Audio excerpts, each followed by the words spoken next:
Chapter 54, Small Gift. Meat of copper-toothed beast eaten. 1 sacred geno point gained. Meat of copper-toothed beast eaten. 1 sacred geno point gained. 2 days later, Hansen finished a big pot of copper-toothed beast meat and even sucked the bones clean. He threw the bones into the fire so that there was nothing left. A total of 7 sacred geno points was added to his former 18 points. Now Hansen had 25 sacred geno points and his fitness had been further improved. He felt as though he had endless strength. Looking at the primitive shrieky beast he kept in the cage now, Hansen couldn't help but smacked his lips.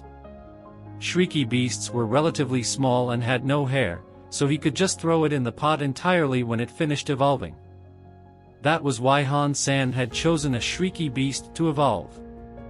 Yesterday Qin Xian had divided the meat of the purple-winged dragon among her gang.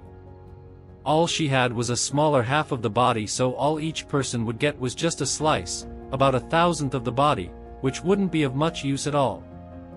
Hence, like most people, Hansen chose to get $200,000 as the reward instead of the slice of meat. Hansen was still short of cash. It cost money for his family to live better, and he also needed money to buy some necessities. When checking his bank account, he found that he still only had less than $300,000. 300,000, a Z-steel arrow would cost that much. Hansen put on a wry smile. He had collected the parts after his Z-steel arrow was broken by Son of Heaven and wanted to see if he could pay the seller to repair it. I have to get myself a beast soul arrow. Z-steel arrows were expensive and not as convenient. If I had a beast soul arrow, I wouldn't have to buy new arrows or pick up the arrow after I made the shot, though Hansen, wondering where to find a beast soul arrow. He wasn't interested in primitive beast soul arrows, which were barely better than his Z-steel arrow but much more expensive. What Hansen wanted was a mutant beast soul arrow like the ones used by Son of Heaven and Yang Manli. After some thinking, Hansen was ready to ask Yang Manli from which creature she had gained her mutant beast soul arrow. Maybe he could go hunting it and try his luck as well. Yang Manli seems to dislike me. I'm afraid she will not tell me. Forget it, I haven't been back home for days.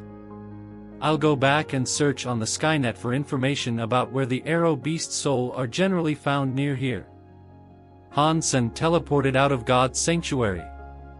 When he returned home, his mother was still in Second God's sanctuary and Han Yen was at school. After taking a bath, he started searching the Skynet. There were many former members of Steel Armor Sanctuary that had written about their experience. Although most was useless to Hansen, he did manage to find one useful article. When Hansen was going to read carefully, he suddenly heard the doorbell. Looking through the monitor, he found standing at the door were Xuexi and her brother Fang Jingqi. Why is he here? Hansen knew Fang Jingqi didn't like him and they also had some conflicts before, so he did not expect to see Fang Jingqi here. Opening the door, Hansen said with a smile, "You have not come to my house for many years." Xuexi looked a bit uneasy and whispered, "If this isn't a good time, we will just leave." Although she tried to pull Fang Jingqi away, Fang Jingqi stood still and smiled at Hansen. "It's always a good time for friends, isn't it?" Indeed. Hansen already understood that Fang Jingqi was looking for trouble. Letting Fang Jingqi and Xuexi in, Hansen handed them 2 bottles of water. "Sorry. There is only water." "Doesn't matter." Fang Jingqi did not touch the water and asked, "Sen, which shelter are you in?" "Steel Armor Shelter," replied Hansen. "Sen, you are also in Steel Armor Shelter? How come Han Hao never mentioned it?" Xuexi was slightly startled. Hansen said indifferently, "Maybe we have never run into each other." Xuexi clearly didn't buy it, but she didn't continue to ask. Fang Jingqi said, "It so happens that a classmate of mine is also there. His name is Fist Guy. Have you heard of him? One of the 3 major leaders." "It'd be hard not to hear about him," said Hansen. "Awesome. Fang Jingqi smiled at Han Sen. Last time you treated me with a ritual, so today I have a gift for you. Not sure if you are interested. I don't like gifts. Your visit has already made me a happy man.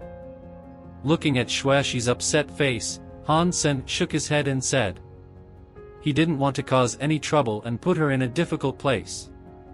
A mutant beast soul. Are you still not interested? Asked Fang Jingqi slowly. A mutant beast soul. Han Sen looked at him, slightly surprised. He immediately understood why Fang Jingqi had mentioned Fist Guy. Fang Jingqi looked at Han Sen with faint smile. Let's go to the combat pit and have a fight. Regardless of the outcome, I will let Fist Guy give you a mutant beast soul. Sen, what do you think about this gift?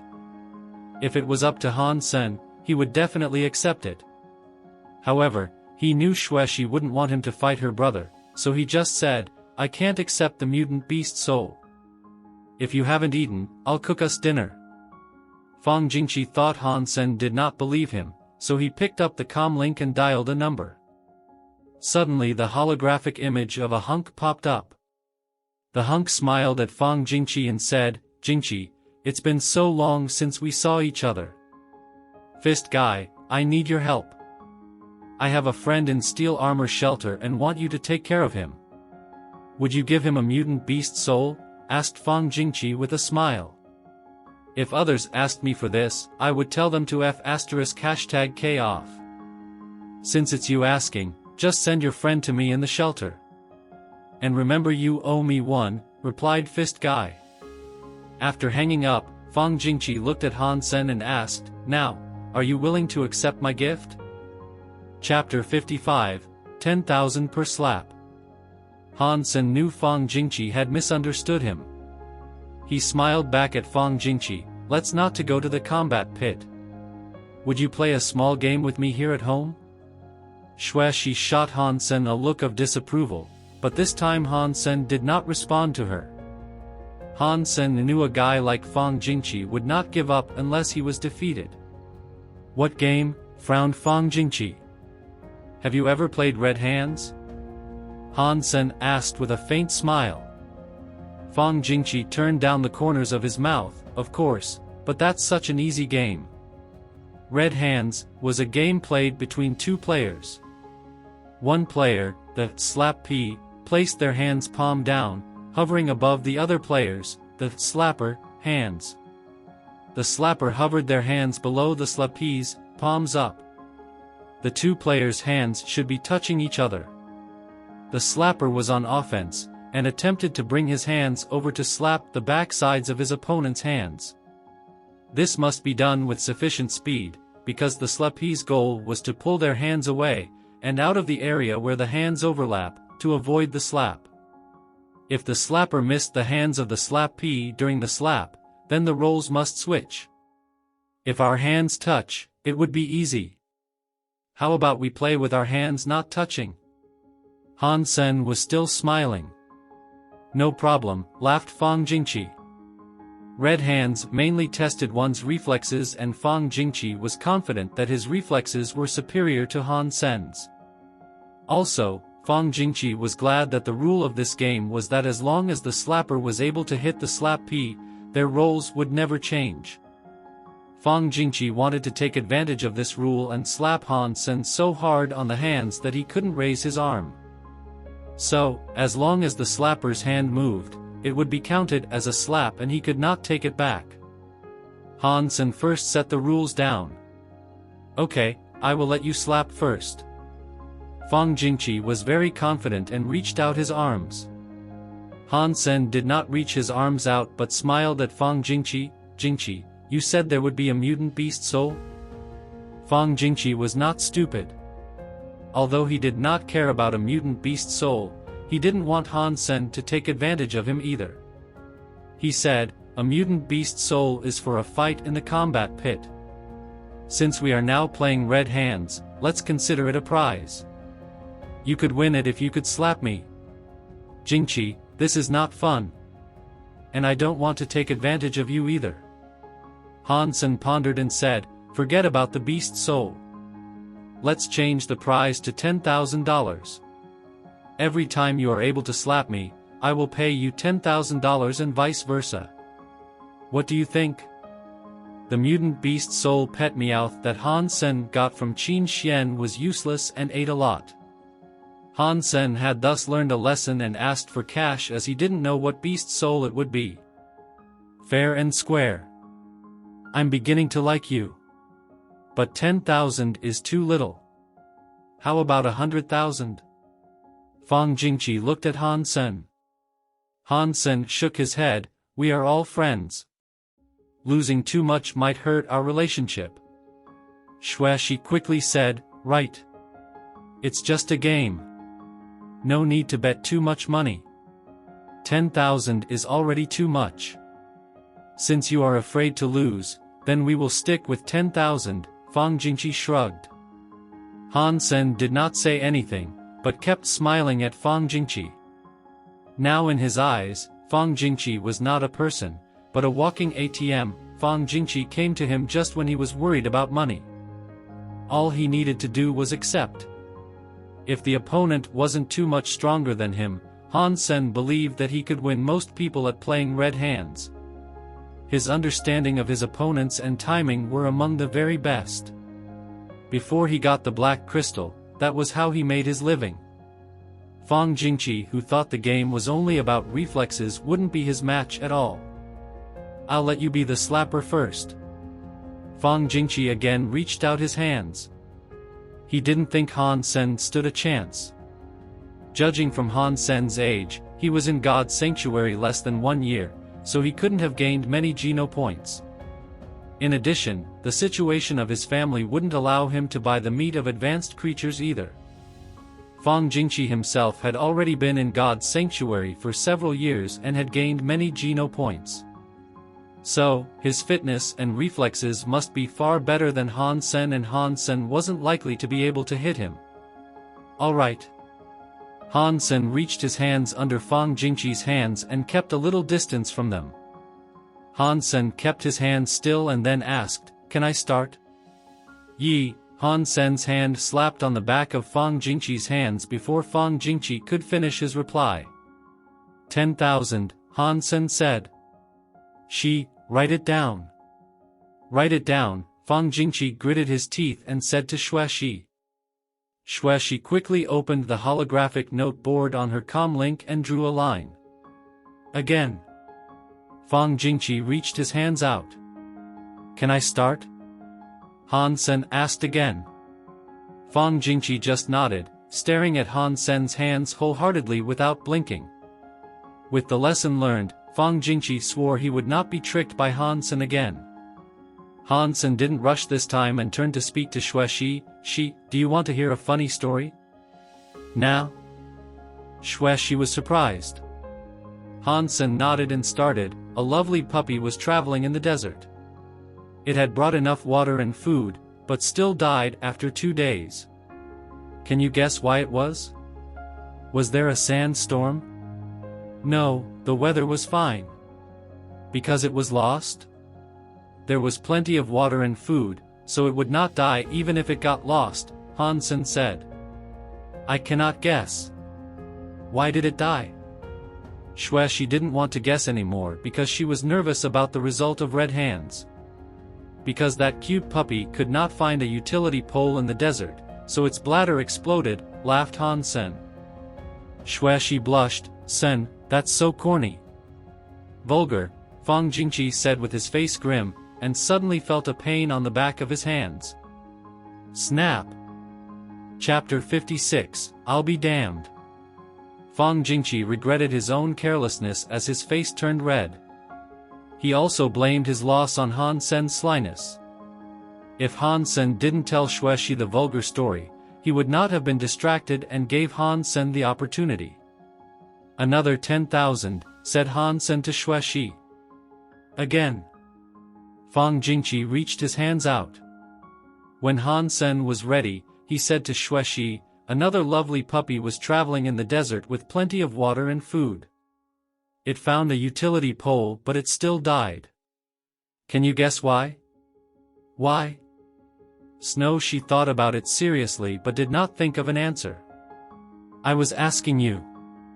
Han Sen ignored Fang Jingqi, and turned to look at Xuexi. I don't know the answer, Xuexi said. Alright, I'll tell you. It is because there was a sign on the pole that said, no peeing zone. Then the puppy's bladder exploded again. Snow. She burst out laughing. Fang Jingqi knew that it was Han Sen's trick to get him distracted, but he couldn't stand Han Sen ignoring him and said to Han Sen, would you rather tell stories then? Snap! Han Sen's hands once again slapped him on the back of his hands, which had turned red after 3 slaps. However, Fang Jingqi's face was redder than his hands. Come again. Fang Jingqi gritted his teeth and stretched out his arms again. Han Sen put his hands back and continued his story. Another lovely puppy was traveling in the desert with plenty of water and food, and it found a utility pole with no sign on it. But it still died. Can you guess why? Fang Jingqi was focused on Han Sen's wrists, neither talking to nor looking at Han Senator. He would give Han Sen no chance to distract him this time. After Han Sen told Xuexi the answer, Fang Jingqi was still staring at Han Sen's wrists. Little brat, you will learn your lesson when it's my turn to be the slapper, thought Fang Jingqi. Seeing Fang Jingqi was still focused, Han Sen sighed and said, Jingqi, you are so calm. I've been the king of red hands for 2 decades and no one could escape my storytelling yet. You are indeed impressive. Cut the crap, Fang Jingqi said and suddenly changed his expression. It was too late. His hand was once again slapped hard by Han Sen. Fang Jingqi bristled with anger. He hadn't expected to be tricked by Han Sen again. Again. Fang Jingqi clenched his teeth and squeezed the word out, making Xuexi anxious on the side. Han Sen put his hands in position and didn't tell a story this time. He said to Fang Jingqi with a faint smile, did you think I won just because you were distracted? Fang Jingqi ignored Han Sen, as if he couldn't hear anything Han Sen was saying. I won't move even if the sky collapsed, thought Fang Jingqi, determined to win this round and kick Han Sen's ass. When he became the slapper, he'd be the one telling Xuexi stories and hitting Han Sen on the hands. Having noticed Fang Jingqi was still focused, Han Sen sighed and said, Jingqi, you are indeed a genius in playing red hands. I will now focus and use up to 30% of my skills to deal with you. Seeing Han Sen putting on airs, Xuexi laughed out loud. Fang Jingqi was still staring at Han Sen's wrists. Attention, I will use the secret skill of Red Hands King, Han Sen suddenly roared. Well, I'll keep still and see what tricks you have, Fang Jingqi sneered in thought. Snap! Fang Jingqi couldn't escape when Han Sen made the move, although he was paying full attention this time. Again, Fang Jingqi refused to concede defeat and wondered why he didn't dodge the slap. It must be some tricks used by Han Sen. Let's call it a day. As the king of red hands, I don't want to bully you, Han Sen looked up and sighed. You think I cannot afford to pay? Next round. Fang Jingqi wanted to slap Han Sen in the face so bad, but he wasn't a sore loser. Don't blame me then. Han Sen stretched out his hands. Snap! Again. Snap! Again. Snap! Snap! Snap! Fang Jingqi went berserk, not accepting the truth that he simply couldn't move his hands away fast enough. Han Sen was nothing but cunning. How could he lose when he was paying attention? However, Fang Jingqi could not avoid the slap no matter how hard he tried. Snap! Snap! Snap! Crisp sounds kept ringing in the living room. Xuexi was shocked. She didn't expect Fang Jingqi to lose, let alone to lose in such a miserable manner. She had been worried about Han Sen but found that she really should be worried about her brother.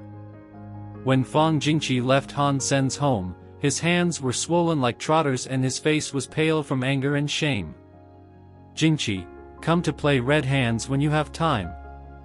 Han Sen waved goodbye to Fang Jingqi with a stack of cash in hand. Fang Jingqi almost fell from the aircraft when he heard Han Sr., "I'll be damned if I ever play red hands with you again." Han Sen had more comments, but the aircraft made a loud noise and went away at full speed. $1 million easily earned. Should have agreed with him and made the bet 100,000 each round. Han Sen licked his lips and took the money back to his room. Chapter 57, Dark Swamp. Han Sen returned to his room and continued to read the article he had found on the Skynet. It was a post written by a Steel Armor Shelter member from a long time ago. He was once chased by a creature and had to run into Dark Swamp. Han Sen knew about Dark Swamp. It was more than 200 miles in the southwest of Steel Armor Shelter and had lots of poisonous creatures in it. Almost no one would choose to go there. Even the big gangs did not dare to set foot in Dark Swamp. According to the poster, he was in a critical situation and had to escape into Dark Swamp. Fortunately, he eventually passed through Dark Swamp and got out. It had taken him nearly 6 months to go through the swamp, as one could easily sink into the mud. He also had to constantly change his route to avoid all sorts of dangerous creatures. It was indeed a miracle that he could come out. The poster shared a lot of his experience in the Dark Swamp. Once he had walked into a forest where the trees were sparse but very tall and thick, whose trunks would take several people to wrap their arms around. The soil under the trees was covered with a variety of beautiful flowers. As the poster thought he had walked out of the swamp, he found that it was only a strange area in the swamp. Hanging from the trees were a lot of huge hornets' nests, and even the smallest among them were the size of a queen-size bed. Each hornet flying from the nests were the size of a bat. He had killed a hornet, so he learned from the voice in his mind that the name of the hornet was Black Stinger, a type of primitive creature. And he was lucky to get its beast soul, which was in the shape of a sharp and poisonous arrow. The beast soul arrow was later purchased by someone with a high price. Although he didn't dare to go into the forest but chose to walk around it, he saw from afar a hornet's nest as big as a house hanging on an especially tall tree. The black stinger flying from that nest was in a red color. He guessed that those red hornets should be mutant black stingers. He had also posted the pictures of the black stinger beast soul that he had taken before he sold it. Indeed, it was a black arrow with an arrow head the size of a mouse, glowing with a dark luster. You'd know it was poisonous from the look of it. That would be great to have, thought Han Senator. If it was before, he wouldn't dare to think about going to Dark Swamp, but now he had beast soul wings so he could fly into the swamp. In case of any danger, he also had his armor and bloody slayer, so this trip shouldn't be too risky. According to the poster, the poisonous creatures lurking in the mud were the most dangerous ones, and there were not many flying creatures there. He himself had only seen a few primitive carrion birds. I still don't know where the forest is in the swamp. It would take too much time to search for it after I got in the swamp, thought Han Sen, who then put the trip on hold and dialed the blacksmith's number and asked him to meet. When they were both at the agreed place, Han Sen showed the blacksmith the broken arrow and asked him if he could repair it. The blacksmith said indifferently, "Nope. You could weld the parts together with any welding machine, but the toughness and stability wouldn't be the same. The arrow is wasted. Do you recycle the material? It has 1.2% Z steel, which is worth something, right?" asked Han Sen. $5,000, the blacksmith said. I bought the arrow for 300,000, and the Z steel is only worth 5,000, asked Han Sen with his eyes wide. Or you can keep it, the blacksmith simply said. Fine, 5,000 it is. Han Sen secretly vowed to gain himself a beast soul arrow, as Z steel was not economical at all. He had already known from Su Xiaoqiao that the manufacturing cost of Z steel was in fact not high, and it was only expensive because of the monopoly. Han Sen gave the arrow parts to the blacksmith, who gave him a 5,000 bill in return. Han Sen put away the money and asked, "Do you have better Z steel arrows?" When he shot the arrow at the purple-winged dragon, the arrow only went 3 or 4 inches deep and the dragon still died from falling. If they were on the flat ground, he could by no means kill the dragon, so Han Sen was not satisfied with this arrow. "No. I have a dagger with 5% Z steel though." "You want it?" replied the blacksmith. "How much?"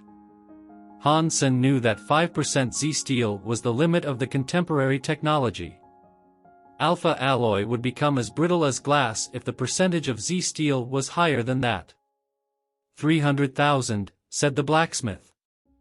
300,000 for an arrow with 1.2% Z steel and the same price for a dagger with 5% Z steel? Han Sen looked at the blacksmith, puzzled. It was much more difficult to make the arrow than the dagger, the blacksmith explained. "Deal." Han Sen handed over the money after inquiring about the size of the dagger. The blacksmith's price was high, but much more reasonable than the prices in regular stores, where a dagger with 5% Z steel would easily cost a few millions. Also, blacksmith's craft was excellent, as this arrow was a lot better than starlight arrows. "I don't have it on me." "Come with me," the blacksmith said and went into the alley. Han Sen followed him through a few blocks and then into a dilapidated underground warehouse, where Han Sen saw a lot of manufacturing machinery and equipment, including a large punching machine, which could crush a small aircraft. Through the warehouse, the blacksmith showed Han Sen into a room. This room looked like an armory and Han Sen was dazzled. A variety of weapons were neatly arranged inside, their shining blades exuding a thirst for blood. The blacksmith grabbed an 8-inch dagger and threw it to Han Sen. "This is the one. Take it and leave." Han Sen's eyes were attracted to the knife on the north wall of the room. The style of the knife was ordinary, but it was the only weapon on the north wall, while the other 3 walls were fully covered with different weapons. Chapter 58, Great Gift for Great Man. "How much is that knife?" asked Han Sen curiously. 100 million, the blacksmith said coldly, pushing Han Sen out. 100 million? What material did you use to make that? Han Sen could not help but asked. 75% Z steel, the blacksmith said. "Next time you need to buy something, come here directly." 75% Z steel? He must be exaggerating. With the current technology, we can't even produce alloy with more than 5% Z steel. Han Sen whispered to himself. He didn't say anything though, since he wouldn't buy it anyway. Back home, Han Sen carefully reviewed the dagger. Pulling it out from the wooden sheath, Han Sen suddenly felt a cold breeze. The dagger was 8 inches long, its blade green with ripple patterns. The angle of the blade was very small, about just 20 degrees. The edge of the blade was as thin as onion skin with double blood grooves. The handle was made of high-tech materials with ergonomic design, so it had a comfortable grip. Han Sen drew the alpha alloy broadsword out and slashed the dagger at the broadsword to test the hardness and toughness of the dagger. Alloy with 5% Z steel should be much stronger than this broadsword, so it shouldn't chip. Crack! The broadsword was chopped into halves by the dagger and half of the blade fell to the ground. My God! Han Sen was taken aback. He then remembered that the blacksmith had said, this dagger was made from the cutting blade of a manufacturing machine, so it was meant to cut alloy. Checking the blade of the dagger, Han Sen found absolutely no damage. *#T. My broadsword. Han Sen suddenly realized that he had destroyed a weapon that could be sold for $1 million in the store and let out a scream. He had thought that the dagger might leave a mark on the broadsword, but didn't expect the dagger to be so sharp that it could cut off the broadsword. While banging his head with his hands in frustration, he heard the ringtone from his comlink and saw Zhang Danfeng's number on the screen. He answered the call. Sen, come to Twilight. I have a gift for you, said Zhang Danfeng excitedly. What gift? Asked Han Sen. You'll know when you get here. See ya, replied Zhang Danfeng, keeping Han Sen in suspense. Han Sen changed his outfit and went to Twilight Tavern, which was a restaurant Zhang Danfeng often took him to. The dishes served here were delicious and the decoration was outstanding.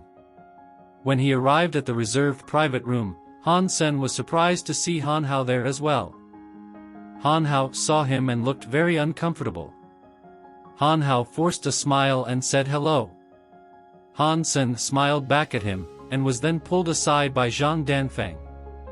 Being a private person, Han Sen thought it was quite alright if Han Hao didn't want to have any contact with him, and he had no hard feeling about it. Zhang Danfeng did not pay attention to any of these and asked Han Sen to sit on the sofa. Zhang summoned a white saber-toothed tiger beast soul, which turned into a sharp knife in his hands. Showing a few tricks with the knife, he asked proudly, "Sen, what do you think of my newly gained mutant beast soul?" One word, awesome. Han Sen gave him a thumbs up. Han Sen had wanted a mutant beast soul weapon for a while, but he had no luck with beast souls recently. "Old friend, now I have a new knife, so I want to give my old weapon to you, if you don't mind." Zhang Danfeng slipped Han Sen an alpha alloy broadsword. Han Sen was a bit surprised to see the broadsword, which was of the same style as the one he just cut off. This broadsword, Han Xian was touched. Zhang Danfeng was such a dear friend that he would just give away a weapon worth $1 million to him. Before Han Sen had time to say something, the door of the private room was pushed open and a fat woman draped in jewels squeezed herself in. "Son, I saw you when you came up here. You said you had important things to do when I asked you to go Mr. Hu's banquet. So, this is what you call important?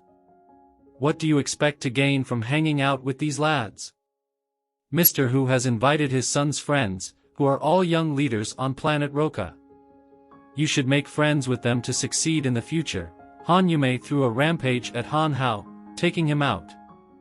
"Mom," by the time Han Hao wanted to explain, he had been pulled out the room. "Stop it.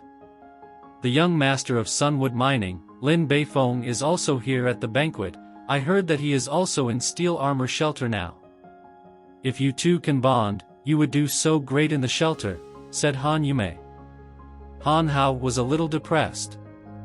He had come here to make things right with Han Sen and use his connections to enter Qin Xian's steel armor gang. Han Yume's words had rendered that impossible. Han Hao thought that Han Sen was definitely sleeping with Qin Xian to get where he was. Or else how could he confront Luo Tianyang and be recruited into Bullseye? Although Han Hao was disgusted by a gigolo like his cousin, he wanted to use Han Sen's connections to enter Steel Armor Gang himself. That was why he didn't show up at the banquet and came to Zhang Danfeng's gathering instead. Surprisingly, Mr. Hu's banquet was also held in this building, and Han Yume happened to see him. Hence he had no time to mend his relationship with Han Sen. Never mind, the young master of Sunwood Mining, Lin Beifeng, happens to be in my shelter and now he has come to planet Roka for the banquet. This is indeed a great opportunity.